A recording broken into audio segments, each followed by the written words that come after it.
আর এই নোংরাগুলো কি লোকগুলো কি করলো? তার আগের দিন আপনারা দেখেছেন এই পাটুলির বিধান অধিকারী বলে এক মানুষ, একজন এখানকার আমাদের এক সহনাগরিক, তিনি গেছিলেন কাশ্মীরে, বিদেশে থাকেন, চাকরি করেন, এসছিলেন, বেড়াতে গেছিলেন কাশ্মীরে, তাকে খুন করলো জঙ্গিরা, তার স্ত্রী ফিরলেন।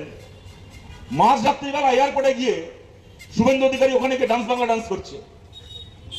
আমি সেদিনের এয়ারপোর্টের এই দৃশ্যগুলোর বর্ণনা করতে চাই না।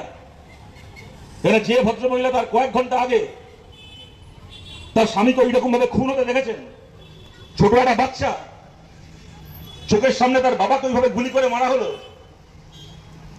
তাদের সামনে তাদেরকে দাঁড় করিয়ে রেখে কেউ ওই নোংরামি করতে পারে। এখন তার নোংরামি বর্ণনা দিতে গেলেও এই স্বামীহারা ভদ্রমহিলা, বাবাকে খুন হতে দেখা বাচ্চা, তাদের নামটাও এখানে বারবার করে উল্লেখিত হবে, তাদেরও কথা চলে আসবে। আমরা তৃণমূল কংগ্রেস নই, আমরা কুণাল ঘোষ নই। ওই ভদ্রমহিলাকে নিয়ে যে নোংরামি তৃণমূল কংগ্রেস করেছে আমরা করতে পারি না, তাই আমরা ওই কথার মধ্যে যাচ্ছি না। শুভেন্দু অধিকারীকে গালাগাল দেওয়ার অনেক সুযোগ পাবো, অন্য বিষয়ে দেবো, কিন্তু তার ব্যাখ্যার মধ্যে যাচ্ছি না এই কারণে।